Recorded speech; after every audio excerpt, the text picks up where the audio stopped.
Olá, que a paz do Senhor esteja no seu coração. Sou eu, o Padre Roger Araújo, com você no nosso programa A Bíblia no Meu Dia a Dia.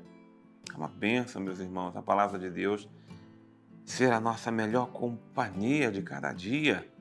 A palavra de Deus que tem o poder de nos transformar, de nos iluminar, de nos abençoar. Deixemos ser guiados pela palavra do Senhor. Senhor, eis-me aqui. Coloco diante da tua presença, meu Senhor, meu Deus, meu Salvador, pedindo a bênção, pedindo a graça, pedindo a luz, pedindo e buscando a sabedoria para viver a tua palavra, para meditar a tua palavra, para que a tua palavra seja luz a guiar e a conduzir a nossa vida a cada dia. Dai-nos a tua bênção, tua graça e a tua proteção, em nome do Pai, do Filho e do Espírito Santo. Amém.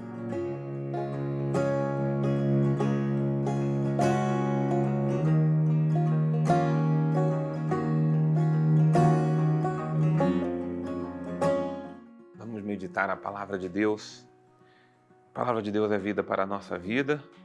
A palavra de Deus é luz para os nossos corações. O nosso estudo de hoje, a nossa meditação da palavra de Deus de hoje é da carta de Paulo aos Gálatas. Nós começamos desde o último programa a estudar a carta de Paulo aos Gálatas, agora no capítulo 1, né? Mas agora vamos do versículo 11 até o versículo 24.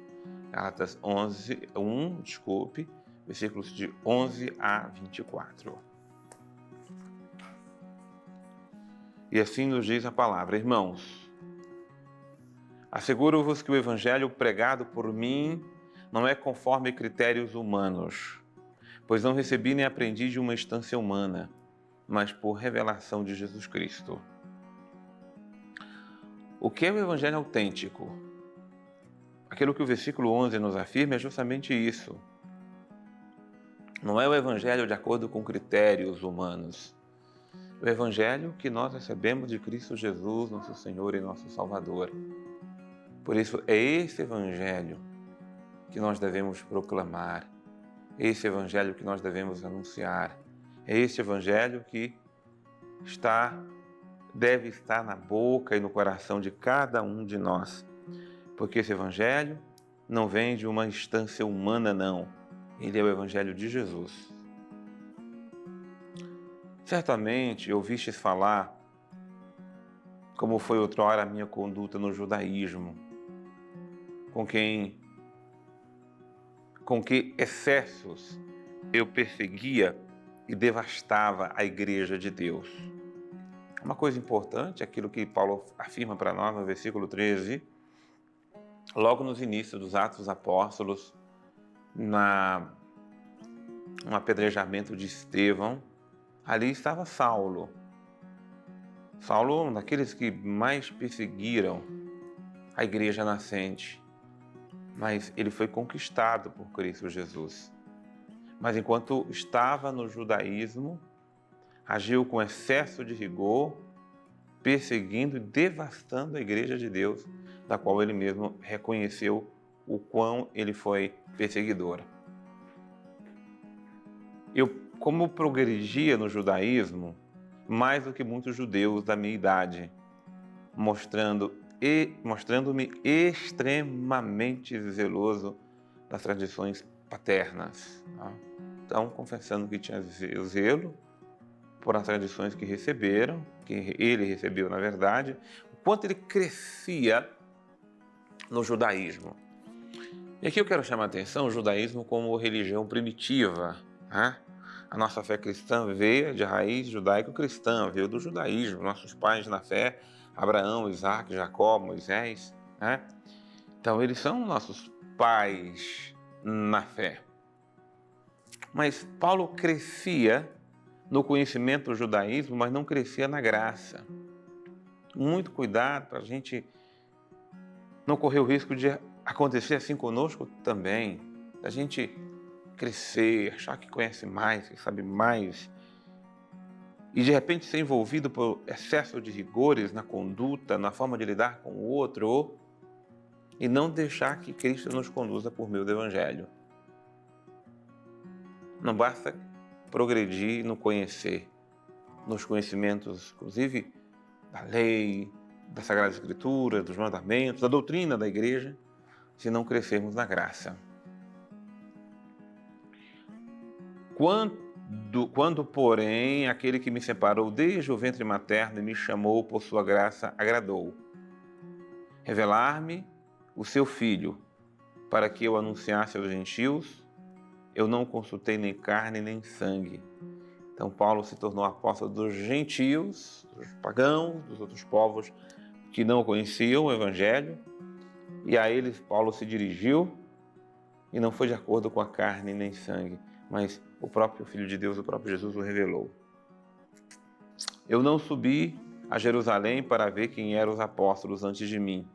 Pelo contrário, eu parti para a Arábia e depois voltei ainda a Damasco.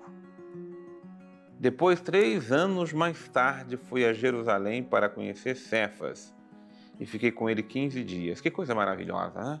Cefas, Kefas, Pedro, pedra. Então ele deixou ser formado por Cristo Jesus, ele retirou-se para a solidão, para o deserto, para o encontro, para que o próprio Cristo Jesus lapidasse, formasse o seu coração. Aí depois disso é que ele vai 3 anos a Jerusalém para pessoalmente conhecer Cefas, ser ouvido por Cefas, mas para que Cefas também, para que Pedro, na verdade, também lhe anunciasse no que consistia o Evangelho.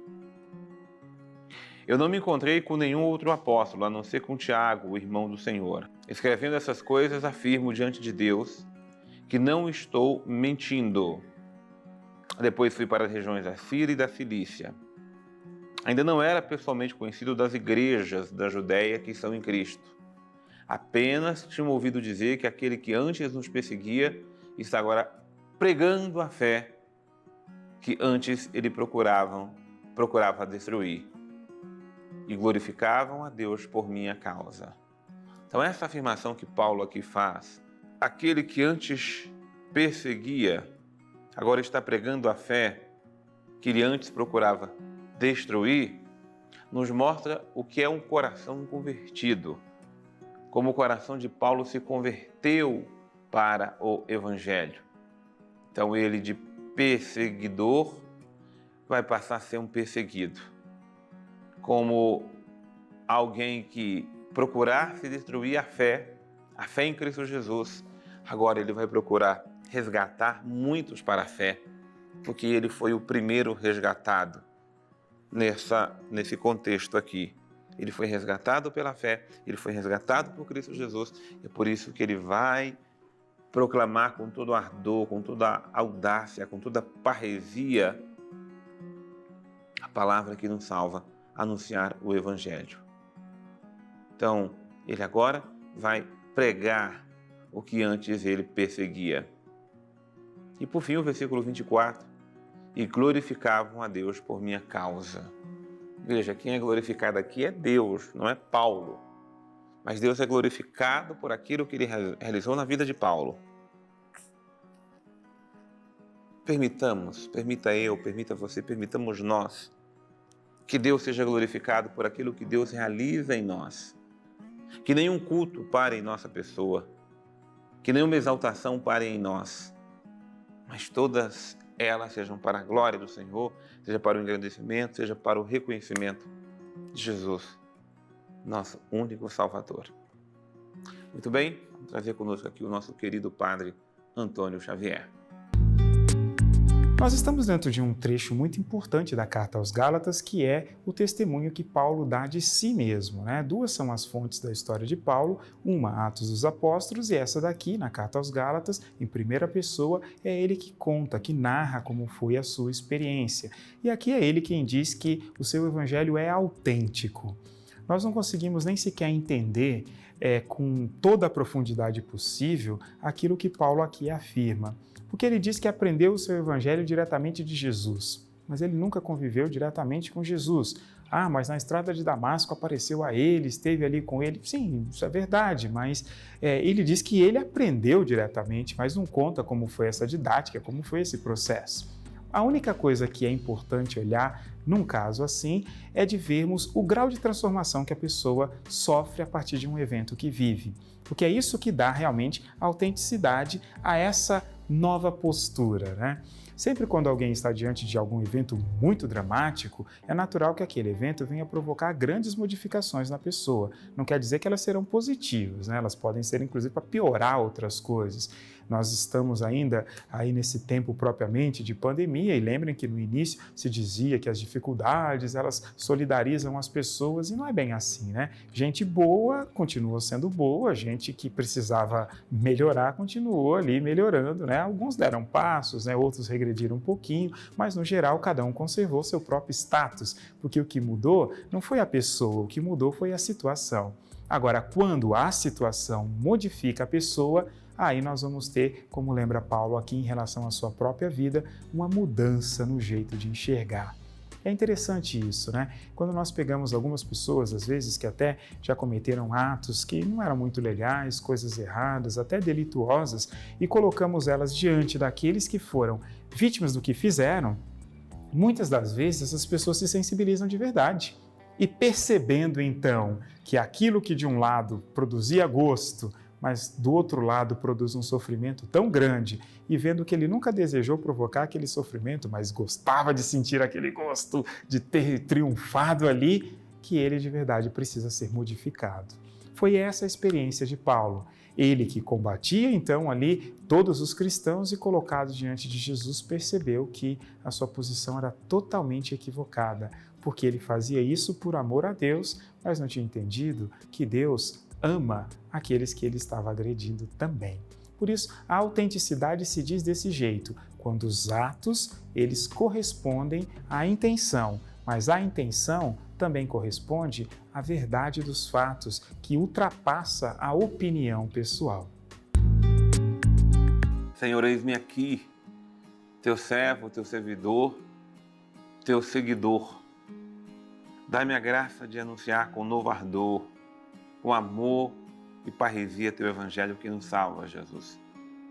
Dai-me ser conquistado a cada dia pela graça do evangelho, como conquistastes o coração de Saulo. Que meu coração seja fisgado, meu coração seja cada vez mais apaixonado pela graça do evangelho. Que teu evangelho esteja em mim, que a tua graça esteja em mim, que a tua graça esteja nos conduzindo, esteja nos formando, Senhor. Como tu formaste na intimidade o coração de Saulo, para que fosse Paulo, o apóstolo das nações, conforme a graça, a revelação e chamado. Tu me chamaste, tu chamaste a cada um de nós, dai-nos a graça de te ouvir, Senhor, para o teu evangelho também proclamarmos. Ao teu nome o poder, a honra, a glória para sempre. Em nome do Pai, do Filho e do Espírito Santo. Amém. Muita paz de Deus no seu coração. Muita paz de Deus no evangelho que é a nossa salvação. Muita paz de Deus que nos liberta, que nos transforma. Deus abençoe imensamente você.